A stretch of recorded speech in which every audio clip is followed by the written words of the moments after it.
অসম বিধানসভা অধিৱেশনৰ দ্বিতীয় দিনাও দিছপুৰৰ লাষ্ট গেট উত্তাল কৰি তোলে বিভিন্ন দল সংগঠনে নিজৰ নিজৰ বিভিন্ন দাবী পূৰণৰ বাবে দল সংগঠনবিলাকে বিভিন্ন পন্থাৰে প্ৰতিবাদ সাব্যস্ত কৰে লাষ্ট গেটত অসম শিক্ষক কৰ্মচাৰী ঐক্য মঞ্চই পালন কৰা অৱস্থান ধৰ্মঘট কাৰ্যসূচীত হঠাতে আহি ওলাই বিটিচিৰ মুৰব্বী হাগ্ৰামা মহিলাৰী ডাঙৰীয়া শিক্ষক কৰ্মচাৰী ঐক্য মঞ্চৰ দাবীসমূহ আগতে আমি শুনি লওঁ আহক ঐক্য মঞ্চৰ সভাপতি ডক্টৰ প্ৰভাত কলিতাই তেওঁলোকৰ দাবী সম্পৰ্কে কয় মহিলাৰী ছাৰে কৈছে যে মই ইতিমধ্যে আমাৰ বিটিএডিৰ ভগনাৰ্থীবিলাকৰ কাৰণে তেখেত আহি কেনে ভগনাৰ্থীৰ লগত আলোচনা কৰি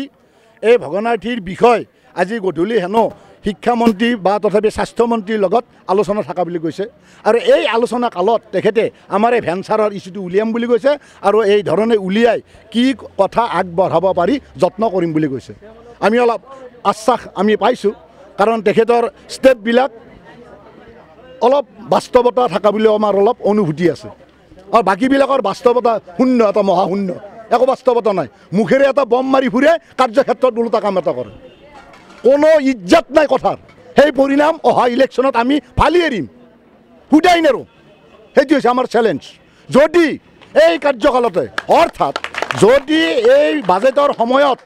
আমাৰ এই আইনখন প্ৰণয়ন কৰি প্ৰমাণ কৰি নিদিয়ে যে অসমত ভেঞ্চাৰ যিমান আছে এই ভেঞ্চাৰবিলাকৰ প্ৰতিখন শিক্ষানুষ্ঠানক আওতাৰ ভিতৰত যদি নানে আৰু 1/1/2013 চনৰ পৰা কাৰ্যকৰী হোৱাকৈ প্ৰত্যেকে দৰমহা পোৱা ব্যৱস্থা নকৰে তেতিয়াহ'লে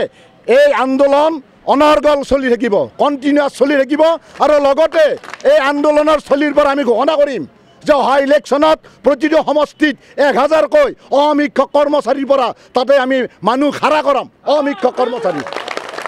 শিক্ষামন্ত্ৰীক ক্ষুৰধাৰ সমালোচনা কৰি ডক্টৰ কলিতাই কয় যেতিয়াৰ পৰা আইনখন প্ৰণয়ন কৰিলে তেতিয়াৰ পৰা এওঁৰ আইন দেখা পায় আমাৰ মাজৰ পৰা আজি এবছৰৰ ভিতৰত 14জনে ছুইচাইড কৰিলে তেওঁ বোমা দিয়াত বাহিৰে বেলেগ উপায় একো নাই তেওঁ কেৱল বোমা দিব জানে কৰ্মৰ ক্ষেত্ৰত তেওঁৰ জিৰো পাইছোঁ আমি এতিয়া আৰম্ভণিতে ভাবিছিলোঁ যে বিৰাট মহাপ্ৰতাপী মহাপৰাক্ৰমী শিক্ষামন্ত্ৰী অসমৰ শিক্ষা ব্যৱস্থা একেবাৰে উন্নত স্তৰলৈ আনি দিব পাৰিব কিন্তু যিটো দেখা পালোঁ তেওঁ মেনেজ হোৱা মানুহ মেনেজ হৈ শিক্ষক কৰ্মচাৰীক তেওঁ শিক্ষকক কি কৈছিল শিক্ষকক কৈছিল ইহঁতক নাকি লগাব লগা হৈছে ইতিমধ্যে তেওঁকেই নাকি লগাব লগা প্ৰশ্ন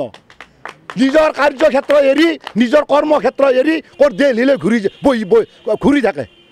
আজি এজনৰ ওচৰত যাব মোৰ মিনিষ্ট্ৰীটো ঠিকেই ৰাখক কালি এজনৰ ওচৰত যাব মোৰ ব্যৱস্থাটো ঠিকেই ৰাখক এই ৰকম ঘূৰি এইফালে শিক্ষা ব্যৱস্থা জহন্নামে গৈছে আনহাতে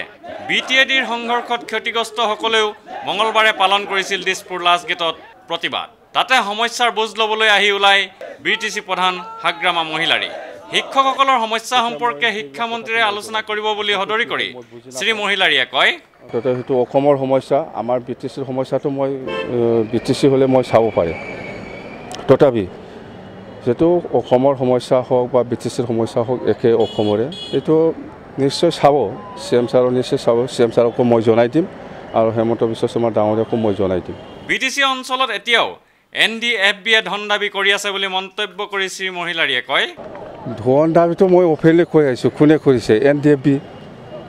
NDFBয়ে কৰিছে আৰু NDFBয়ে কৰিছে বুলি আমাৰ পাব্লিকে থানা বা আউটপোষ্ট বা ক'ৰবাত কিবা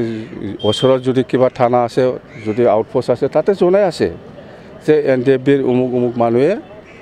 কিডনেপিং কৰিছে অমুক মানুহে এক্সট্ৰকশ্যন কৰি আছে সেইবিলাক কথা জনাই আছে শান্তি আলোচনাৰ স্বাৰ্থত ৰঞ্জন দৈমাৰীক মুক্তি দিয়া সম্পৰ্কে হাগ্ৰামা মহিলাৰীয়ে কয় ৰঞ্জন দৈমাৰী এতিয়া জেলৰ পৰা ওলাইছে এতিয়া শান্তি আলোচনা ষ্টাৰ্ট কৰিবৰ কাৰণে বহুত গ্ৰাউণ্ড ৰুলছ বনাব লগা আছে সেইখিনি নিশ্চয় PC হালদাৰ চাহাবৰ লগত কথা পাতি পেলাই সেইবিলাক নিশ্চয় ৰেডি কৰি আছে ইয়াৰ পিছতে আলোচনা হ'ব নাই সেইটো বন্ধ হ'ব লাগিব সেইটো যদি বন্ধ নহয় নিশ্চয় চৰকাৰে অৱহেলা কৰিব আলোচনাৰ ক্ষেত্ৰত প্ৰচেছটো দেৰি কৰিব পাৰে প্ৰচেছটো ভাল নহ'ব পাৰে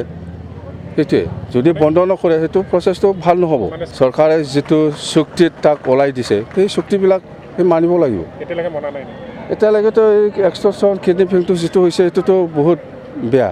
আনহাতে বিটিএডি অঞ্চলত যোৱা বছৰ হোৱা সংঘৰ্ষত ক্ষতিগ্ৰস্তসকলক পুনৰ সংস্থাপনৰ ক্ষেত্ৰত গুৰুত্বপূৰ্ণ মন্তব্য কৰি শ্ৰী মহিলাৰীয়ে কয়, প্ৰথম পৰ্যায়ত যিসকলৰ লগত মাটি পট্টা আছে এইসকলক যিখিনি ৰিলিফ গ্ৰেণ্ট দিব লাগে সেইটো দিছে। যিহেতু মানুহবিলাক ইণ্ডিয়ান ভোটাৰ, কোনোবা ফৰেষ্ট লেণ্ডত আছে, কোনোবা গ্ৰাছ লেণ্ডত আছে, কোনোবা খাছ লেণ্ডত আছে, এইবিলাক সকলোৱে হয় মাটি পট্টা নাই, কিন্তু মানুহটো অৰিজিনেল ইণ্ডিয়ান। এইসকলক আৰ্জি দিয়াৰ ক্ষেত্ৰত কোনো বাধা থাকিব নালাগে। সেইটো কাৰণে আমি গ্ৰুপ অফ মিনিষ্টাৰৰ লগত যেতিয়া কথা পাতে সেইটো দাবী জনাইছোঁ যে মাটি পট্টা নাথাকিলেও যিহেতু ইহঁতে আমাৰ ইণ্ডিয়ান চিটিজেনশ্বিপ বা ইণ্ডিয়ান ভোটাৰ,